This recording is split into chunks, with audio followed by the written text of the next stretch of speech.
Welcome back, viewers. I hope you have a pen and paper ready because we have a quiz for you, so I want you to write some numbers down.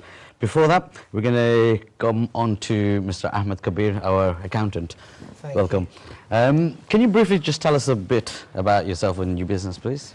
Okay, first of all, on behalf of Alif & Co Chartered Certified Accountants, I want to thank you and NTV for inviting us here. We are a chartered certified firm based in Birmingham, even though we have a client across the UK. Currently, we are providing service to restaurant, takeaways, and pharmacy, locums, the doctors, and everybody. And it's been 5 years we are running the show. And Alhamdulillah, so far so good. We are doing well, and we are hoping we will get more clients in our community and in different community as well. Okay. Yeah. Thank you very much for that. That was a good brief introduction. What do you do for businesses? Simple. We're not only dealing with the businesses. Obviously, we are providing accountancy service to businesses, but obviously we also deal with the personal, the individuals who have a rental income, or probably some people who have properties or they're selling the property, so we have to calculate the capital gain tax. So we are providing all kind of services. We are not strictly into the accountancy as accountancy firm. We are providing every single people, whoever needs a financial service. So we're providing all kind of services. It's true. They say behind every successful business people, there is a successful accountant. I believe that as an accountant. What are the differences between accountant, bookkeepers, and chartered accountants? Okay, there is a fine line between accountant and the bookkeeper, because a bookkeeper, what they do normally, I mean, once you give all your paperwork to bookkeeper, they just calculate the figures. When they finish the figures, calculating the figures, then the accountant start working, because accountant is not just finding your profit and loss and the balance sheet. Their main job is to advise you how you can grow your business, how you can manage your cash flows, how you can improve your business. So accountants is not just crunching the figures and find out whether you're making profit or loss. Yes, they do that, but along with that, they help you to grow your business, to help you to, so how you can expand your business. So it's a vast area, and there is a difference between bookkeeper, accountant. Some people, yes, chartered accountant, obviously they are qualified people, so they can give you, they have to follow the rules and regulations. So you can go to different accountant, chartered accountant, bookkeeper. It depends on your need and how you look into that. I mean, some people, they just do, they want their P&L to be ready, so they just go to a bookkeeper. Some people, they have a complicated business, they have a big business, so they need more than a profit and loss account. So obviously that's the difference between accountant and the bookkeeper. Okay. Do all the businesses need an accountant?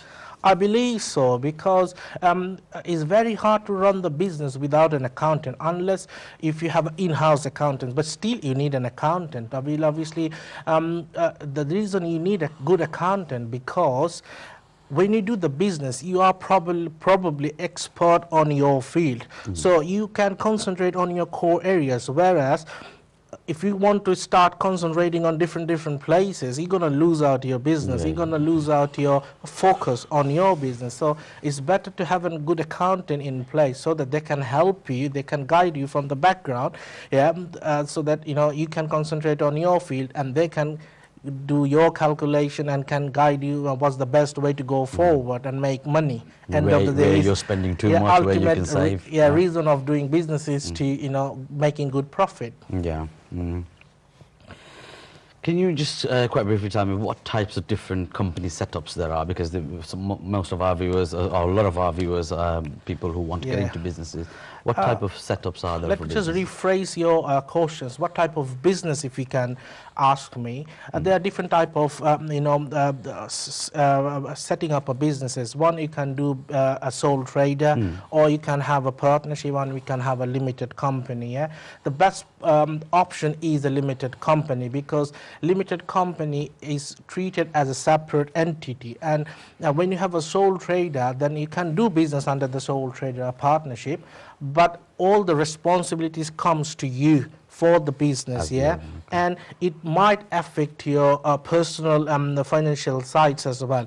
Whereas if you have a limited company, it is completely different than your personal financial difficulties or advantage, whatever you say, and it's better to keep it separate so that, you know, if you have a limited company, you can make profit, you can take dividend.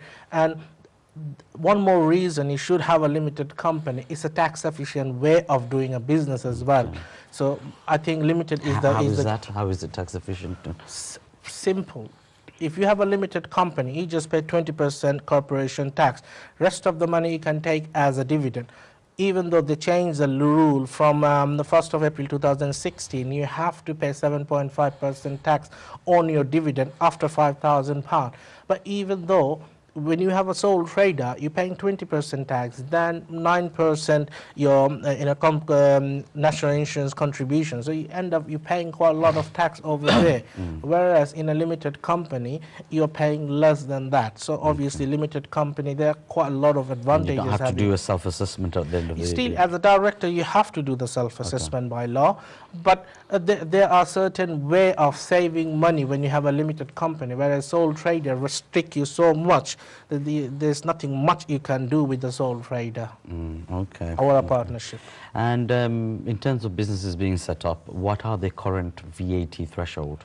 Currently is £82,000 for the whole year, which means if your turnover is more than £1,576 per week, you have to do the VAT registration. But there is one thing I want to share with the viewers is some people that think that in 12 months down the line, if my turnover is more than £82,000, then I have to do the VAT registration. Otherwise, I don't need to do the VAT registration for next 12 months, which is not true.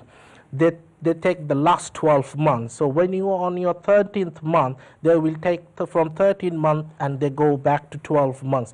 So you need to keep taking your, the sales, and you need to consider that one and keep records exactly how much you're having the annual sales on 13 months, on 14 months, and you have to go at that way. Okay.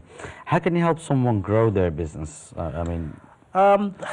When some people, one of our clients, they come to us, the way we are talking about the business startup, yes. So when you come here, sometimes obviously they might be experienced businessmen, but sometimes they are fresh entrepreneur.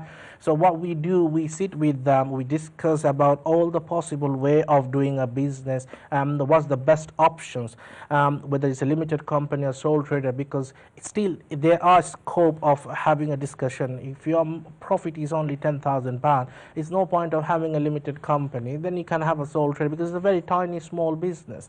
When you have a limited company, there are a lot of rules and regulations you have to follow. So we have advised them accordingly. We set it up for them. We set up their payroll, VAT, everything. That's how, so that everything is in place, so that you can see where your business is going after every 3 months or every 6 months. That's how you can project yourself and do the business properly. I'm going to keep this as the last question now. Actually, we only got 3 minutes to go. What are some common mistakes that businesses should avoid when working with an accountant?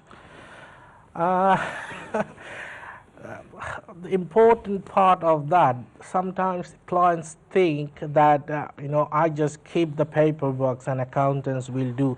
We have to share the responsibilities. That is important. You have to keep your paperwork such a way so that accountant can work on these and help you, because if it's too massive, people for an accountant it would be very hard to understand exactly what you are actually doing if your paperwork are not in a tidy situation. So you have to keep your record. Again, I have to repeat that. You have to keep your record such a way so that accountant can help you.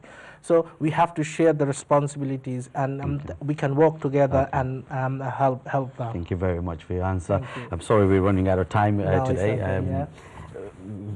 I just want to thank you for being on the show. Thank you very much. We're going to conclude the show today, and I've got a quiz that I want to ask the viewers. Thank you very much. Thank you for inviting us. Thank you very much. Thank you. Dear viewers, we have come to the end of the show for today, and I'd like to once again thank my guests for coming on to the show, and most importantly, I want to ask and thank you for watching.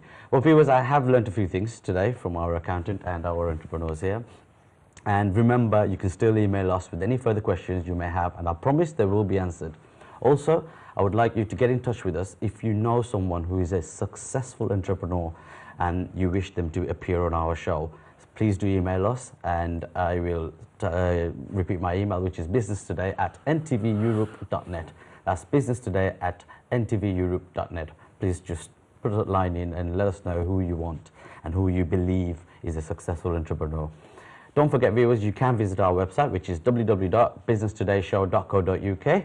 That's www.businesstodayshow.co.uk, and you can also log on to YouTube to see our previous past shows. Viewers, the quiz today is a little quiz for you, okay?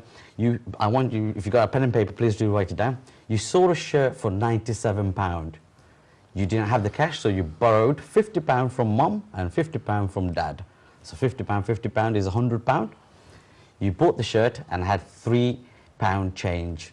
You gave your dad £1 and your mum £1, and you kept the other £1 for yourself. So you owe your mum now £49, your dad £49. So that's 49 plus 49, that's £98. Plus you kept that £1. The total is £99. Now please work out where is the missing pound. Okay, viewers, I hope you can answer that. If you haven't got the question, the quiz properly, do go back on YouTube, see the quiz, and do answer me. Email us with the answer. We might have a surprise in for you. Well, viewers, that's it from me today. Please do remember to tune in on the 13th of March at 5 p.m, where we will discuss further on the crisis on our curry industry. And for now, remember, tomorrow's business is business today. Thank you for watching.